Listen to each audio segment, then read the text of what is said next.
आत्मा। बचपन से शहर में रहने वाला मनोज इस साल होली की छुट्टियों में अपने गांव दुर्गापुर वापस आता है, जहां उसे देख पूरा गांव खुशी से झूम उठता है। जब गया था तब इतना सा था और अब देखो कितना बड़ा हो गया है। हाँ सरपंच जी, जब मैं गया था तब आप भी बहुत जवान थे और अब देखो कितने बूढ़े हो गए हैं आप। चलो चलो, बढ़िया है। बच्चा घर वापस आ गया। इसी खुशी में आज रात पार्टी होगी। क्या बात है, गांव में भी पार्टियां होने लगी। वैसे अगर पार्टी की बात है तो आज क्यों सीधा होली पार्टी करते हैं।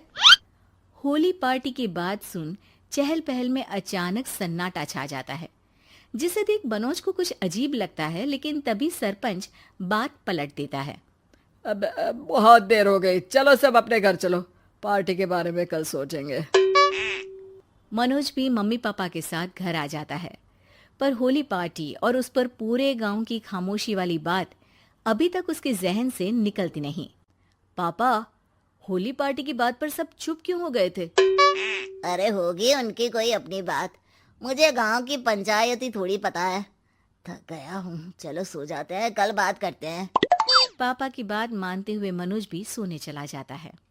आज तो छुपा लिया, लेकिन हफ्ते बाद जब होली का दिन आएगा तब इसे कैसे रोकोगे? अगली सुबह सूरज के साथ ही मनोज भी गांव घूमने निकल जाता है, जिस पर रास्ते में उसे अपनी ही उम्र के कुछ लड़के भी मिलते हैं, जिनसे दोस्ती कर अब वो उनके साथ घूमने लगता है। इसी तरह कुछ दिन बीत जाते हैं और होली नजदीक आने लगती है। दोस्तों, होली में 4 दिन ही बचे हैं, पर गांव में उसकी कोई तैयारियां क्यों नहीं दिख रही?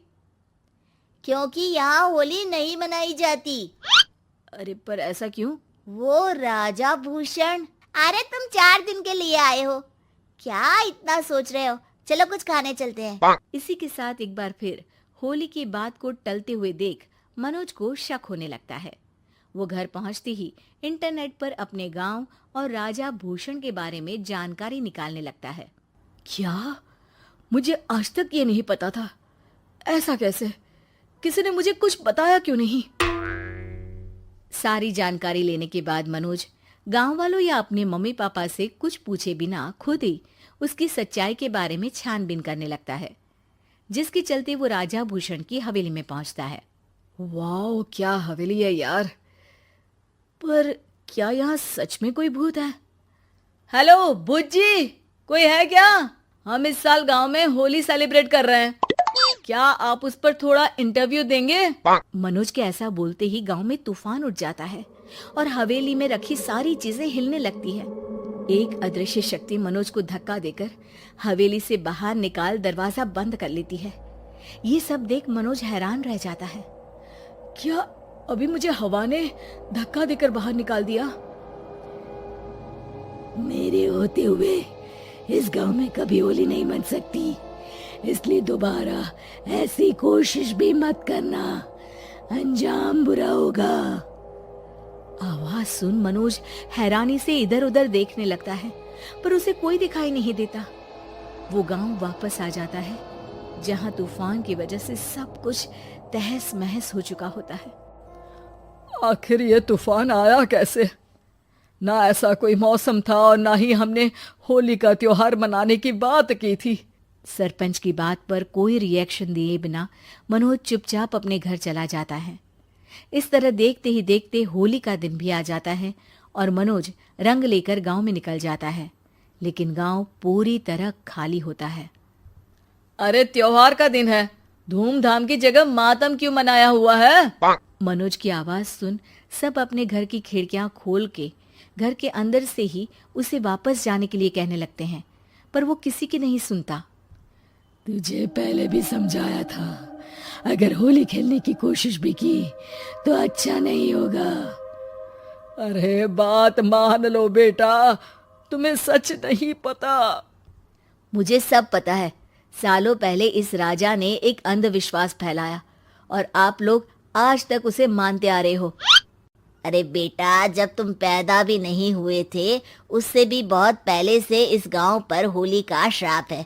अगर गांव में होली का त्योहार मनाया जाता है तो प्रलय आना पक्की बात होती है। राजा भूषण इस सब में नहीं मानते थे और त्योहार मनाने लगे, जिसके चलते होली वाले ही दिन पहले उनके बेटे की और फिर उनकी मृत्यु हो गई। तभी से गांव की रक्षा के लिए उनकी आत्मा उस हवेली में रह रही है। सबकी बातें सुन मनोज उलझन में पड़ जाता है। सोचना भी मत मनोज, अगर तुमने इस परंपरा को तोड़ने की कोशिश भी की तो उसका परिणाम इस गांव और गांव के लोगों के लिए अच्छा नहीं होगा। मुझे भी यकीन नहीं हो रहा कि आप लोग एक बेतुकी बात को मानकर सालों से रंगों के त्योहार को मातम की तरह मनाते आ रहे हो। मनोज किसी की कोई बात ना मानते हुए पूरे गांव में रंग बिखेर देता है, जिसके तुरंत बाद वहां तूफान के साथ बिजलियां गरजने लगती है। अचानक मौसम में ऐसा बदलाव देख जहां मनोज कंफ्यूजन में आ जाता है, वहीं गांव वाले डर से सहम जाते हैं।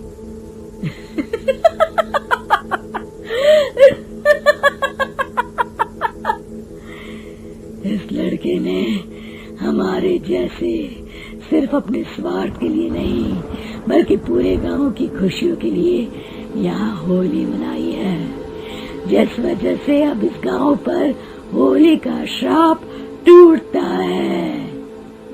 ऐसा बोलकर राजा का भूत वहां से गायब हो जाता है, जिसके बाद गांव के लोग धूमधाम से होली मनाते हैं। खुशियों के रंग गांव में बिखरे ही होते हैं कि अगली सुबह अचानक मनोज कहीं गायब हो जाता है और एक बार फिर गांव में होली का नया राज शुरू हो जाता है।